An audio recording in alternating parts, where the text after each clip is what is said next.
Hi everyone. We're going to finish Emil and the detectives today. Yeah, a couple of chapters, just a couple of chapters left. So the thief has been caught. Emil has had his money returned and he's back now with his grandmother. He hands her the flowers and they look like a bunch of dried herbs. They've had no water since dinner time yesterday, said Emil sadly, so it's not surprising that they're dead. But they were quite fresh when Mum and I bought them. I'm sure they were, said Grandma, and she put them in a vase. They may revive, Aunt Martha said consolingly. That's a nice word, consolingly. If you say something consolingly, you're saying something to make somebody feel better. Now, let's have dinner. Uncle won't be home till the evening. Lay the table, please, Pony. All right. Guess what we're having, Emil? I've no idea, he replied.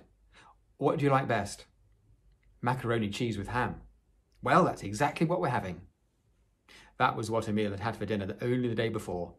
But after all that had happened, it seemed more like a week since he had sat down to it with his mother in Neustadt. As a matter of fact, he wouldn't have minded sitting down to it every day of the week, so now he tucked into it as heartily as if he had been Mr. Grundeis Müller-Kiesling. After dinner, Emil and Pony went out into the street for a time, as Emil wanted to try her grand new bicycle. Grandma lay down to rest on the sofa, and Aunt Martha went into the kitchen to bake one of her famous apple cakes. Emil rode up and down Schumann Street with Pony running behind, holding onto the saddle because she said she was afraid he might fall off. Then he watched while she got on and circled round in figures of 8 and 3. Presently a policeman came towards them and said, Do either of you know which is the Heimbold's flat? Is it number 15? That's right, said Pony, and I'm Pony Heimbold. Wait a moment, and I'll show you. And she hastily wheeled her bike away to the basement. Is anything the matter? Emil asked. The thought of Sergeant Jeschke still preyed on him. Oh no, quite the contrary, said the policeman. You wouldn't by any chance be Emil Tischbein, would you? Emil nodded. Well, you are certainly to be congratulated. What's that? Is it anyone's birthday? Asked Pony, coming back in time to hear the last words. But the policeman would not tell them anything more, and they climbed the stairs in silence. Aunt Martha opened the door and took them into the sitting room. Grandma was awake now and sat up at once, full of curiosity. Emil and Pony stood by the table, eager and expectant. It's like this, said the policeman. The thief, who was tracked down this morning, thanks to Emil Tischbein, has been identified as the man who robbed a big bank in Hanover last month. We've been searching for him for some time. Now he's made a full statement and most of the money has been found sewn into the lining of his jacket, all in £100 notes. Whew, exclaimed Pony. A fortnight ago, the bank offered a reward for the capture of the thief, the policeman went on. And you caught him, he said to Emil with a meaning nod. So, the reward is yours. And the superintendent asked me to give you his kind regards and to tell you he is very glad to see courage and enterprise rewarded in this way. Enterprise meaning sort of, acting independently and creatively. Emil made a little bow. He couldn't think of anything else to do. The policeman then took a wad is a thick pile of banknotes, out of his pocketbook and counted them out onto the table. Aunt Martha's eyes followed every movement and her lips shaped the numbers as she counted them. £50, she murmured as he slapped the last note down. My goodness, exclaimed Pony.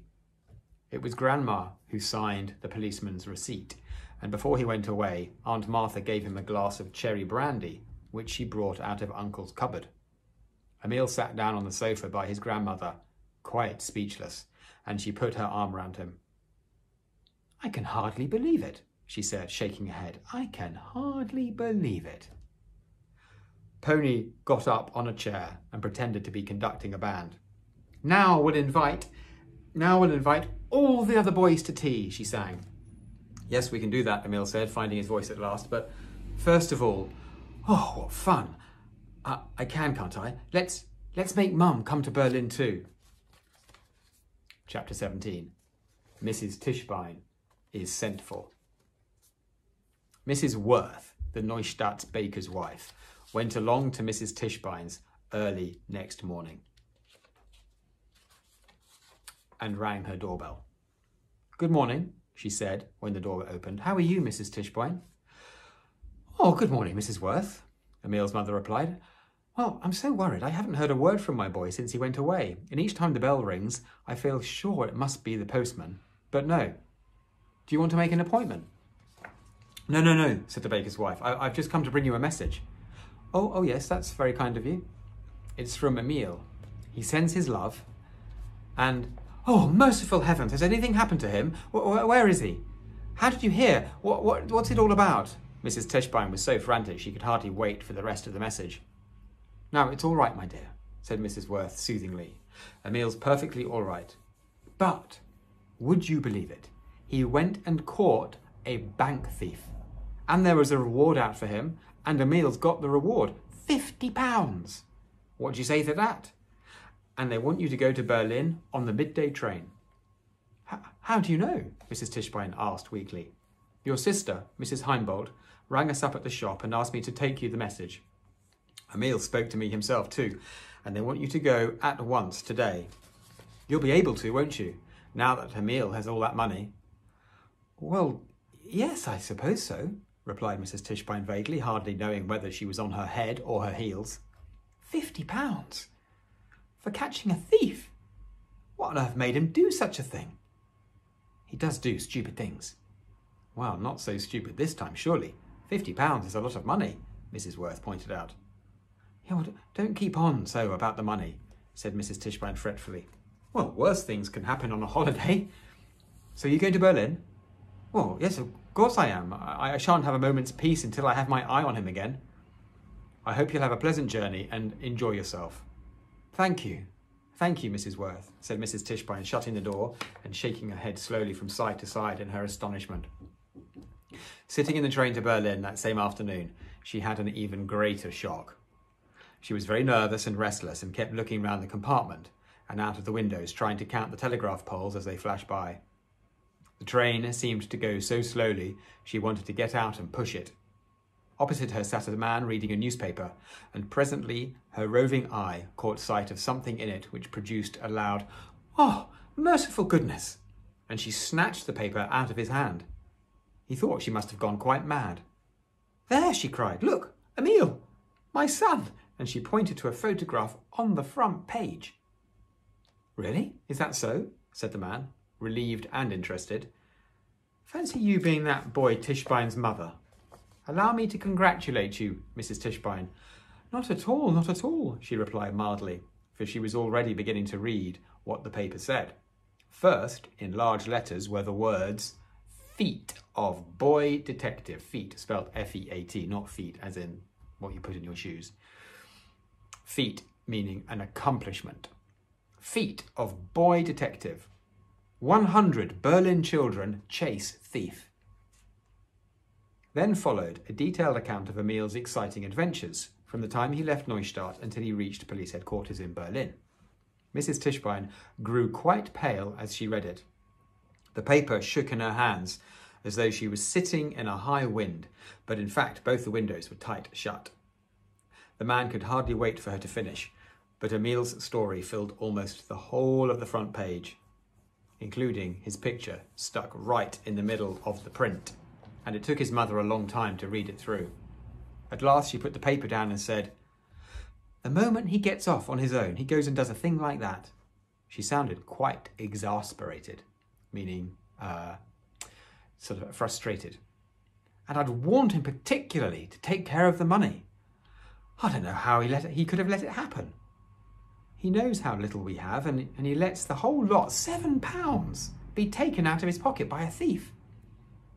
"Well, he was tired and fell asleep," said the man. "The thief may even have hypnotized him. It's been done before now, you know. But don't you think it was remarkable the way those boys managed everything? A touch of genius there, in my opinion. It was magnificent. Simply magnificent. Well, I suppose it was, Mrs. Tischbein admitted, feeling pleasantly flattered. Being flattered is when something is saying very lovely about you. Emil's a clever boy and works hard. He's always top of his class. Yeah, but supposing something had gone wrong. Makes my hair stand on end to think of it, though I know it's all over now, and everything has really turned out all right. Well, I'll never let him go away. I will never let him go away alone again, that's certain. I'd die of fright, wondering what was happening to him. Is the photograph like him? Asked the man. Yeah, it's very like him. Do you think he's nice looking? I do indeed, said the man. He looks like a fine boy, and I'm sure he'll grow up into a fine man. He might have taken more care about his picture, his mother grumbled. Look, his jacket's all creased. I'm always telling him to unbutton it before he sits down, but he doesn't take a bit of notice. Well, if that's his worst fault, the man said with a laugh. Oh, he's a good boy. He hasn't any really bad faults, said his mother, and was so overcome that she had to blow her nose. The man got out at the next stop, but he left her the paper. So she read the story of Emil's adventures over and over again until the train reached Friedrich Street Station. She read it 11 times altogether. Emil was waiting for her when she arrived, and he had put on his good suit in her honour. What do you think of it all? He asked her as he gave her a hug. Now don't you start getting conceited about it. Conceited means getting a bit big-headed, a little bit arrogant. Boastful about what he's done. Now don't you start getting conceited about it, she warned him. Oh dear Mrs. Tischbein, he said. I'm so glad you've come, and he put his arm through hers.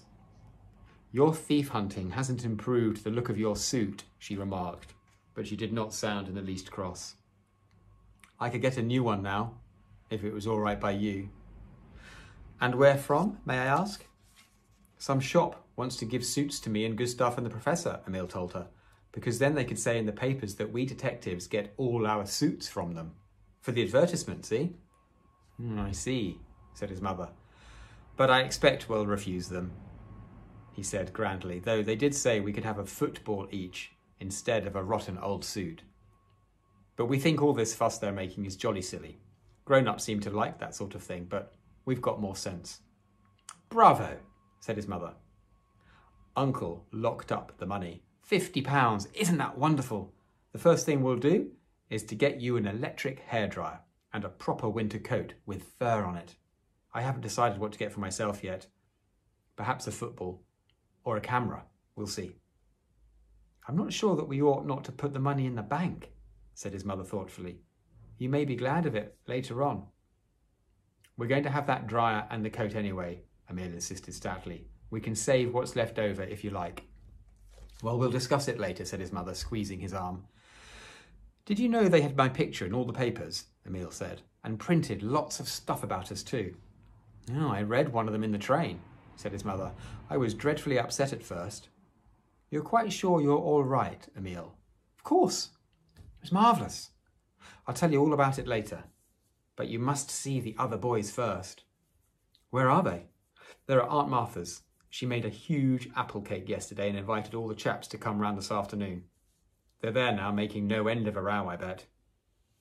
It certainly was a noisy party at the Heimbolds, with Gustav, the professor, Crumb, the Mittlers, Gerald, Frederick I, Trout, Little Tuesday, and several more.